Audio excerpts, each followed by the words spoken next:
हर हर महादेव। श्री शिवाय नमस्तुभ्यम। पूजनीय पंडित प्रदीप मिश्रा जी के द्वारा सोमवार की अष्टमी के दिन जो उपाय बताए जाते हैं वही आपको साधारण भाषा में समझाने का पूरा प्रयास करेंगे। सोमवार की अष्टमी के दिन जो भी व्यक्ति इस पावन पवित्र उपाय को करेंगे उनकी सभी मनोकामना पूरी होगी। जैसा कि पूजनीय पंडित जी कहते हैं, सोमवार की अष्टमी का बहुत ही विशेष महत्व होता है। सोमवार की अष्टमी के दिन किया गया उपाय आपकी जिंदगी को बदल सकता है। आप किसी कार्य को लेके बहुत परेशान है, या घर में आपके कर्ज बहुत ज़्यादा बढ़ रहा है, या कोई स्त्रियां जो बहुत ज़्यादा दुखी हैं, उनके जीवन से दुख जाने का नाम ही नहीं ले रहा है, दुख नहीं कट रहा है, तो चावल का उपाय सोमवार की अष्टमी के दिन करें। इससे आपकी समस्याओं का निराकरण होगा। तो आइए हम पहला उपाय शुरू करते हैं। पहला उपाय आपको बेलपत्र से करना है। जो स्त्रियां बहुत दुखी हैं, उनके जीवन से दुख कट ही नहीं रहा है, किसी भी कार्य को लेके, जैसे पति से या बच्चे से या धन संबंधी या कर्ज बहुत ज़्यादा बढ़ गया है, तो ये भी जीवन में ऐसे अनेक प्रकार के कष्ट आते हैं। तो उससे मुक्ति पाने के लिए हर महीने में आपकी शिवरात्रि आती है, प्रदोष आता है, एकादशी आती है, अष्टमी तिथि आती है, नौमी तिथि आती है, और ये सोमवार की अष्टमी तो 3 और 4 महीने पे एक बार पड़ती है। तो इस तिथियों का बहुत ही विशेष महत्व होता है। तो आप यह उपाय जरूर करें। करना क्या है, आप प्रदोष काल में बन सके तो एक बेल पत्र लें, साथ में 1 लोटा जल और 1 घी का दीप आप जरूर लें। जल आप प्रदोष काल में चढ़ाएं या ना चढ़ाएं कोई बात नहीं, लेकिन आपको घी का दिया जरूर लेना चाहिए। प्रत्येक तिथियों पर 1 घी का दीप लें और 1 बेल पत्र लें। अब चले जाएं शिव जी के मंदिर में। सर्वप्रथम आप महादेव के मंदिर में बैठें, आपका मुख उत्तर दिशा में हो और 1 बेल पत्र आप अपने सीधे हाथ पे रखें। उस पर आपको 1 लाल पुष्प रखना है। बेल पत्र की जो बड़ी वाली पत्ती है उस पे आपको 1 लाल पुष्प रखना है। उसके बाद उस पे आपको 1 चावल का दाना रखना है, मात्र 1 चावल का दाना, ज़्यादा भी नहीं। लेकिन हाँ, ध्यान रखिएगा वो चावल का दाना आपका खंडित नहीं होना चाहिए, टूटा हुआ बिल्कुल भी नहीं होना चाहिए। अब आप यदि 4 बजे, साढ़े 4 बजे के पहले कर रहे हैं तो प्रदोष काल में तो आप जल भी चढ़ा सकते हैं, नहीं तो कोई आवश्यकता नहीं। उसे आप जो बेलपत्र, श्वेत पुष्प, 1 चावल का दाना लिए हैं, उसे आप देवी अशोक सुंदरी के स्थान पे स्पर्श करा दीजिएगा। जैसा कि आप सभी को पता होगा, देवी अशोक सुंदरी का स्थान कौन सा है? जो बीच में एक मोटी सी लाइन होती है, सब सांप जैसा कहीं कहीं पे बना होता है और कहीं कहीं पे गोल जैसा उठा होता है, जहाँ से जल गिरता है, उसके जस्ट सामने वही देवी अशोक सुंदरी का स्थान होता है। जब देवी अशोक सुंदरी के स्थान पे आप स्पर्श कराएं तो माँ मालिनी का नाम बोलना है। माँ मालिनी के नाम से आप देवी अशोक सुंदरी के स्थान पे स्पर्श करा के शिव जी के ऊपर रख दीजिएगा। यह उपाय आपको मात्र सोमवार की अष्टमी के दिन करना है। पूजनीय पंडित जी कहते हैं, कितने भी दुख हैं, कितनी भी समस्या है, कितनी भी विपत्ति में आप पड़े हुए हैं, फंसे हुए हैं, तो आपका कार्य अवश्य पूरा होगा। लेकिन हाँ, जब भी आप कोई उपाय करें दर्शकों, तो मन में श्रद्धा विश्वास बना के करिएगा, आपका कार्य अवश्य पूरा होगा। अब चलते हैं आज के दूसरे उपाय की तरफ। दूसरा उपाय है, यदि जीवन में बहुत कष्ट है, इस उपाय को जरूर करिएगा। बहुत ही सरल और सुंदर सा उपाय है। आपको लेना है 5 वृक्ष की पत्ती, कोई भी 5 वृक्ष की पत्ती ले लें।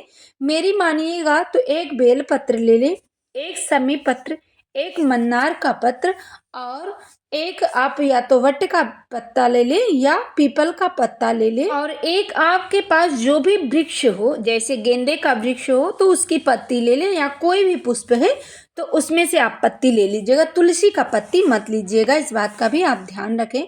अब इसके ऊपर आपको 1 सफ़ेद पुष्प रखना है, और जब भी आप शिव जी के मंदिर में जाएं तो आप इस उपाय को करिएगा।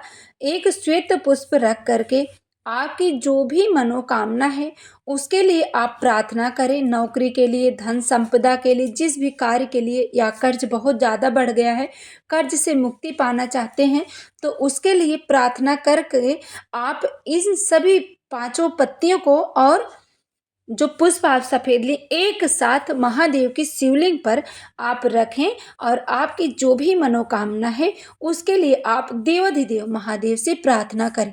इस उपाय को आप प्रदोष काल में, जैसा आपको इसलिए प्रदोष काल में बताया जाता है कि प्रदोष काल का जो समय है वो महादेव को अति प्रिय है, बहुत ही प्रिय होता है। तो जब भी कोई कार्य प्रदोष काल में किया जाता है तो इससे महादेव प्रसन्न होते हैं और आप पर अपनी दया दृष्टि करते हैं। तो इसलिए आप ज़्यादा से ज़्यादा कोशिश करें प्रदोष काल में ही करने के लिए। नहीं समय आपको मिल रहा है, मंदिर बहुत ज़्यादा दूर है, तो सुबह के वक्त या दोपहर में भी आप कर सकते हैं।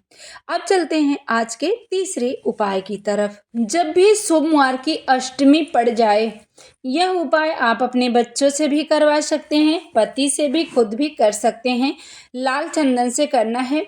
लाल चंदन आपके पास डिब्बी वाला हो या सूखा लाल चंदन हो, जो भी आपके पास लाल चंदन हो उसे आप ले लीजिएगा। सूखा वाला है तो थोड़ा सा पानी डाल करके आप इसे गीला कर लीजिएगा। उसके बाद आपको एक बेलपत्र लेना है। बेलपत्र आपकी कटी और फटी नहीं होनी चाहिए। इस बेलपत्र पे आपको 108 लाल चंदन की बिंदी लगानी है। बिंदी लगाते समय आप श्री शिवाय नमस्तुभ्यं मंत्र का जाप करें या ओम नमः शिवाय या नमः शिवाय ओम का जाप करते हुए 108 बार आप बिंदी रखें और 108 बार आपको जाप करना है। जैसे एक बिंदी ओम नमः शिवाय, दो बिंदी ओम नमः शिवाय। इस तरह से आप जितनी बिंदी लगाएंगे उतनी बार आपको जाप करना है। श्री शिवाय नमस्तुभ्यं, नमः शिवाय ओम, नमः शिवाय ओम। इस तरह से आप जाप करते हुए 108 बिंदी लगाइएगा। उससे न ज़्यादा होना चाहिए न कम होना चाहिए, इसलिए आप लाइन से लगाएं, अच्छे से लगाएं, ताकि आप काउंटिंग भी कर सकें और गलती भी ना हो। इस तरह से आप लगाएं और आप इस बेलपत्र को लेके चले जाइएगा भगवान शंकर जी के मंदिर में। घर से ही लगा लें, क्योंकि मंदिर में इतना समय नहीं आपके पास होगा कि आप वहाँ पे बैठ के लगाएं। जल्दी जल्दी में आप उससे कुछ ना कुछ गलती हो ही जाती है। तो घर पे लगा करके उसे सुखा लें। उसके बाद लेके जाएं देवाधिदेव महादेव की शिवलिंग पे, अपनी कामना करते हुए भगवान शंकर जी के शिवलिंग पे आप उसे चिपका दीजिएगा। कहाँ पे चिपकाना है? जहाँ पे त्रिपुंड बना होता है वहाँ पे आप इस पत्ती को अपनी कामना करते हुए चिपका दें। एक घी का दीप जलाएं, आपकी मनोकामना अवश्य पूरी होगी। अब चलते हैं दर्शकों आज के चौथे उपाय की तरफ। यह उपाय भी बहुत ही विशेष है। सोमवार की अष्टमी के दिन आप जरूर करिएगा। ऐसा मौका आपको मात्र 4-5 महीने के बाद ही मिलता है। साल में 3 बार या 4 बार आपकी सोमवार की अष्टमी पड़ जाती है। तो आपको यहाँ पे लेना है एक चावल का दाना। आपका आखा दाना होना चाहिए, टूटा हुआ बिल्कुल भी नहीं होना चाहिए। एक श्वेत पुष्प ले लें और एक बेलपत्र, 3 चीज़ आपको लेना है। फिर से सुने, एक चावल का दाना और एक श्वेत पुष्प और एक बेलपत्र लेके चले जाएं भगवान शंकर जी के मंदिर में, और साथ में एक घी का दीप आप जरूर लें। जैसा कि यदि आप प्रदोष काल में उपाय कर रहे हैं या सुबह के वक्त या शाम के वक्त जब भी जाएं तो आप दीपदान अवश्य करें। 1 मिनट जले, 2 मिनट जले, लेकिन आपको दीपदान अवश्य करना चाहिए। और कुछ ऐसे उपाय बताए जाते हैं जिसमें भर के घी डालना चाहिए, थोड़े से काम नहीं चलेगा। तो लेकिन आप इसमें थोड़ा भी आपके पास है तो आप चला सकते हैं। तो इसे लेके जाएं आप शंकर जी के मंदिर में। शिवलिंग पे आप अपनी कामना करते हुए देवी अशोक सुंदरी के स्थान पे आप इसे स्पर्श कराएं। आपकी जो भी कामना है उसके लिए माता से आप प्रार्थना करें। फिर भगवान शंकर जी के शिवलिंग पे आप समर्पित कर दें। श्वेत पुष्प में कोई भी पुष्प ले लें। मात्र यहाँ पे आपको केतकी का पुष्प नहीं लेना है, क्योंकि पूजनीय पंडित जी कहते हैं केतकी का पुष्प शिव जी के शिवलिंग पे नहीं चढ़ाया जाता है, वर्जित है, तो आप उसे मत लीजिएगा। बाकी कोई भी पुष्प आप श्वेत ले सकते हैं। यह उपाय आप जरूर करें और प्रदोष काल में दीप दान आपको करना है।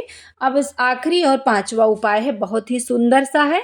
यदि आप कुछ भी नहीं कर सकते, आप कोई मंदिर नहीं जा सकते, कोई उपाय नहीं कर सकते, तो सोमवार की अष्टमी के दिन प्रदोष काल में एक सुंदर सा दिया आप तैयार करें, आटे का या कच्ची मिट्टी का। उसमें 2 लंबी बाती आप रखें, 2 लंबी बाती, और दोनों बातियों को आप अच्छे से जैसे मिक्स कर लीजिएगा। पहले तो आप 2 बाती बनाएं, फिर उसे आप मिक्स कर लें और उसमें आपको पूरा घी भरना है।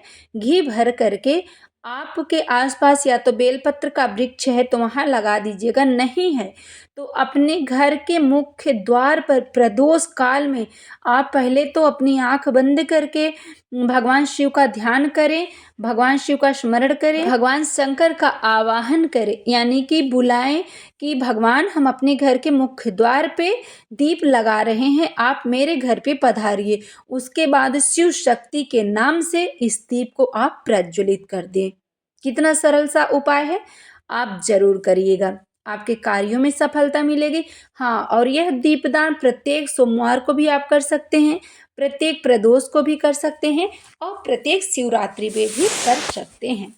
जो भी भाई बहन चैनल पे पहली बार आए हैं, यदि आपको वीडियो अच्छी लगी हो, थोड़ी सी भी आपको वीडियो समझ में आई हो, अच्छी लगी हो, तो आप चैनल को जरूर सब्सक्राइब करें और एक लाइक आप जरूर करिएगा। हर हर महादेव, श्री शिवाय नमस्तुभ्यम।